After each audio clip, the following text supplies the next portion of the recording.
खुलुमबाय बेयो बड'लेण्ड इंखं टेलिभिजन दिनै 22 जानुवारि 2023 रबिबार खालि सानसेनि बरादखौ नोंथांमोननि खाथियाव लाबोदों आं सदानन्द दैमारिया।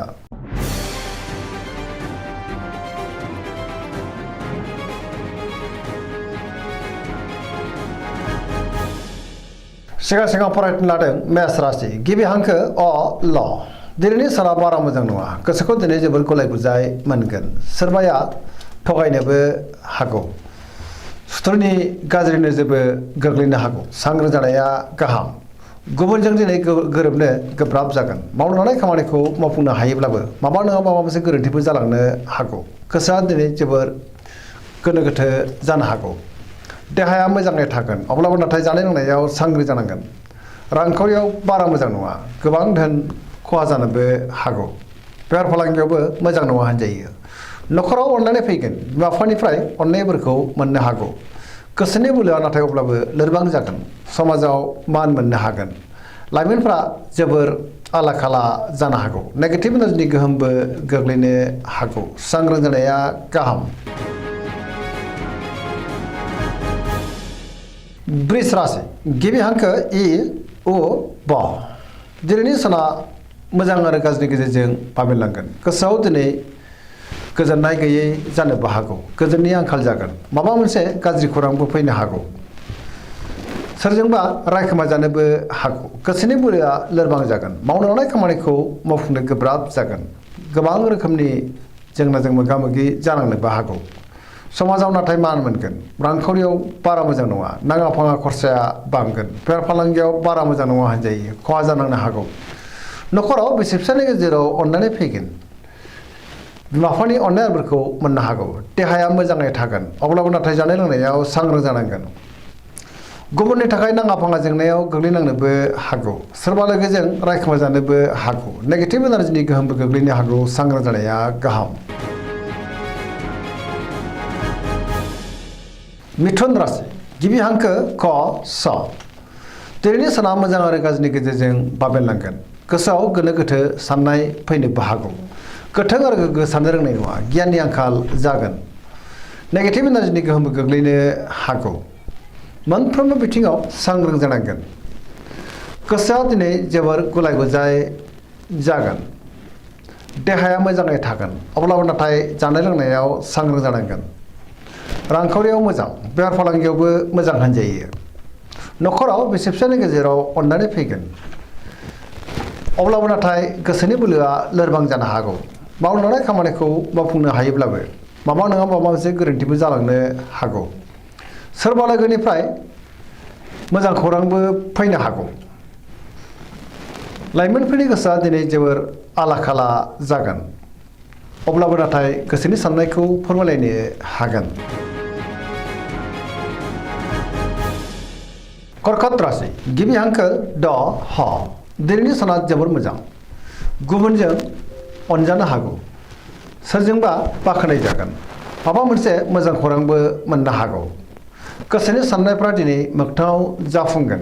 गोसोआव पजिटिभ साननायबो फैनो हागौ। मावनो लानाय खामानिखौ थि समावनो आरो गोरलैयैनो मावफुंनोबो हागोन। गुबुननिफ्राय मोजां खौरां फैगोन। गोबां धोन आरजिनोबो हागोन। बेफार फालांगियाव जोबोर मोजां होनजायो। रांखावरियाव मोजां। न'खराव अननानै फैगोन। समाजाव बयजोंबो मान होजागोन। देहाया दिनै मोजाङैनो थागोन। फरायसाफ्रा दिनै फरायनायाव गोसो दुंखांगोन आरो मोजां फिथाइ मोननोबो हागोन।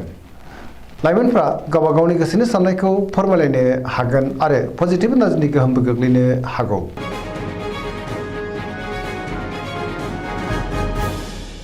सिंह राशि गिबि हांखो म ट दिनैनि साना जोबोर मोजां। गोसोखौ दिनै जोबोर गोजोननाय मोनगोन। सोरबा लोगोनिफ्राय मोजां खौरां फैनोबो हागौ। गोसोआव दिनै पजिटिभ साननाय फैगोन। गोथों आरो गोग्गो साननो रोंगोन। गियाननि आंखाल जानाय नङा। मावनो लानाय खामानिखौ थि समावनो आरो गोरलैयैनो मावफुंनोबो हागोन। सोरबा लोगोआ हेफाजाब होगोन। गोसोआ दिनै जोबोर खुसि जागोन। रांखावरियाव मोजां। बेफार फालांगियावबो मोजां। आयाबो दिनै बांनो हागौ। गोसोनि साननायखौ दिनै गुबुननो फोरमायनो हागोन। न'खराव बिसि फिसायनि गेजेराव अननानै फैगोन। बिदा फंबायजों दिनै मोजां सोमोन्दो थागोन। समाजाव मान मोनगोन। गुबुननि गोसोखौबो दिनै गोरलैयैनो बोनोबो हागोन। देहाया दिनै मोजाङैनो थागोन। बयजोंबो मोजां सोमोन्दो लाखिनो रोंगोन गुबुननि थाखाय गोबां मोजां खामानि मावनानै होनोबो हागोन।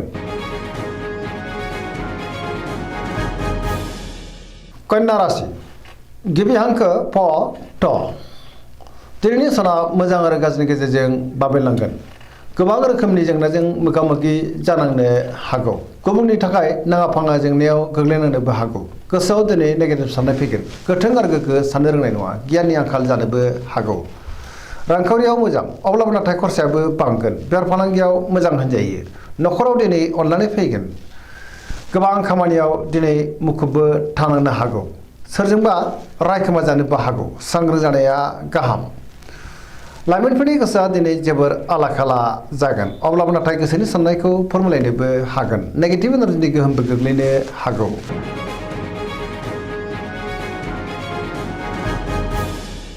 तुला राशि गिबि हांखो र ट दिनैनि साना जोबोर मोजां गोसोनि बोलोआ बांगोन गोसोनि साननाया मोगथाङाव जाफुंनोबो हागौ मावनो लानाय खामानिखौ थि समावनो आरो गोरलैयैनो मावफुंनोबो हागोन देहाया दिनै मोजाङै थागोन बहाबा हान्थिनो एबा दावबायनो खाबुबो मोननो हागौ रांखावरियाव जोबोर मोजां होनजायो गोबां धोन आरजिनो हागोन मोननो गोनांखौ दिनै मोननो हागोन न'खराव बिसि फिसायनि गेजेराव अनलायनाय फैगोन समाजाव दिनै मान मोनगोन बेफार फालांगियाव जोबोर मोजां मुलाम्फा मोननो हागोन गुबुननि गोसोखौबो गोरलैयैनो बोनोबो हागोन लोगोफोरनिफ्राय हेफाजाब मोननो हागौ गोदान थांखि लानो रोंगोन सेंग्रा सिख्लाफोरनि गोसोआ दिनै जोबोर रमान्टिक जागोन आरो गावबा गावनि गोसोनि साननायखौ फोरमायलायनोबो हागोन गुबुननिफ्राय मोजां खौरां फैनोबो हागौ पजिटिभ एनार्जिनि गोहोम गोग्लैगोन।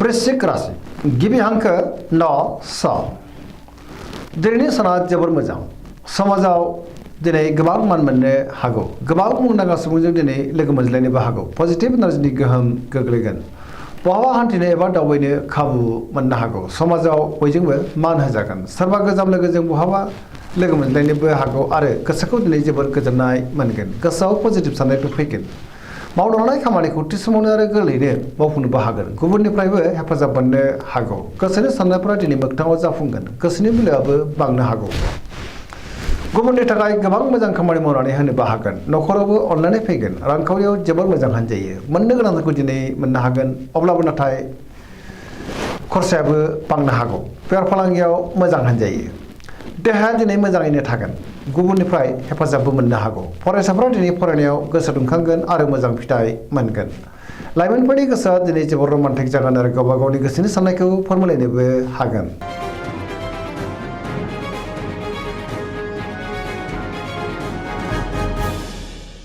धनु राशि गिबि हांखो ढ फ भ दिनैनि साना जोबोर मोजां गोसोखौ दिनै जोबोर गोजोननाय मोनगोन अब्लाबो नाथाय माबा नङा माबा मोनसे गोरोन्थिबो मावफ्लांनो हागौ सांग्रां जानाया गाहाम गोसोनि साननाया जाफुंगोन रांखावरियाव मोजां बेफार फालांगियावबो मोजां होनजायो गोबां धोन आरजिनोबो हागोन समाजाव मान मोनगोन बहाबा हान्थियोब्ला लामा सामायाव सांग्रां जानांगोन जाब्रबथायनि आसाबो दङ देहाया दिनै मोजाङैनो थागोन न'खरावबो अनलायनाय फैगोन बिदा फंबायनिफ्राय मोजां हेफाजाब मोननो हागौ गुबुननिफ्राय थोजासे हेफाजाबबो मोननो हागौ लाइमोनफोरनि गोसोआ दिनै जोबोर खुसि जागोन आरो गावबा गावनि गोसोनि साननायखौ फोरमायलायनोबो हागोन पजिटिभ एनार्जिनि गोहोमबो गोग्लैनो हागौ।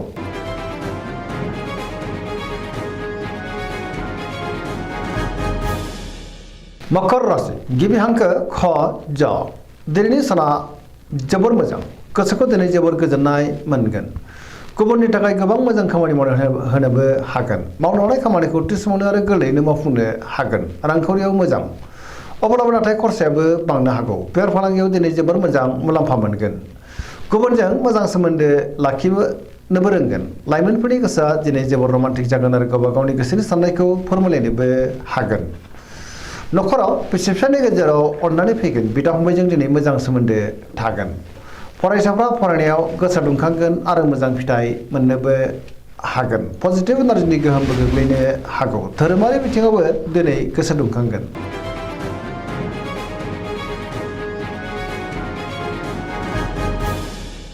कुम्भ राशि गिबि हांखो ग स दिनैनि साना मोजां आरो गाज्रिनि गेजेरजों बाबेनलांनो हागौ सोरबा लोगोजों रायखोमा जानोबो हागौ गुबुननि थाखाय नाङा फाङा जेंनायाव गोग्लैनांनोबो हागौ गोसोआ दिनै जोबोर गुलाय गुजाय जागोन मावनो लानाय खामानिखौ थि समावनो मावफुंनो हागोन अब्लाबो नाथाय सोरबा लोगोनिफ्राय गाज्रि खौरांबो फैनो हागौ गोबां मुंदांखा सुबुंजों दिनै लोगो मोनज्लायनोबो हागौ रांखावरियाव मोजां बेफार फालांगियावबो मोजां अब्लाबो नाथाय खरसायाबो बांनो हागौ बेफार फालांगि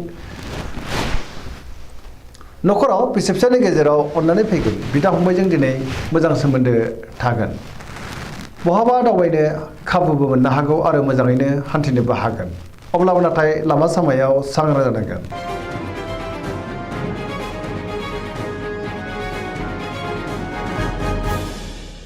मीन राशि गिबि हांखो ड स दिनैनि साना जोबोर मोजां गोसोखौ दिनै जोबोर गोजोननाय मोनगोन सिगांनि बबेबा आद्रा खामानिखौ दिनै मावफुंनो हागोन गुबुननिफ्राय मोजां खौरां मोननोबो हागौ गोबां मोजां खामानिखौ दिनै मावफुंलांनो हागोन पजिटिभ एनार्जिनि गोहोम गोग्लैगोन आरो पजिटिभ साननो रोंगोन गियाननि आंखाल जानाय नङा गोसोनि बोलोआ बांनो हागौ मावनो लानाय खामानिखौ थि समावनो आरो गोरलैयैनो मावफुंनो हानानै गोसोआ दिनै बांसिन गोजोनगोन रांखावरियाव मोजां बेफार फालांगियावबो मोजां होनजायो न'खरावबो दिनै बिदा फंबायजों मोजां सोमोन्दो थागोन आरो बिसि फिसायनि गेजेराव अननानै फैगोन सोरजोंबा बाख्नायजानो हागौ गोसोआ दिनै जोबोर रमान्टिक जागोन आरो लाइमोनफ्रा गावबा गावनि गोसोनि साननायखौ फोरमायलायनोबो हागोन फरायसाफ्राबो दिनै फरायनायाव गोसो दुंखांगोन पजिटिभ एनार्जिनि गोहोम गोग्लैगोन दिनैनि राशि फरायनाया एसेनोसै जोबनायाव बेखौनो खावलायो जाहाथे नोंथांमोना सानफ्रामबो जोंनि बे बड'लेण्ड इंखं टेलिभिजनखौ नायबाय थायो आरो साबस्क्राइब खालामो लोगोसे लाइक खालामो आरो शेयार खालामो एसेनोसै गोजोन्थों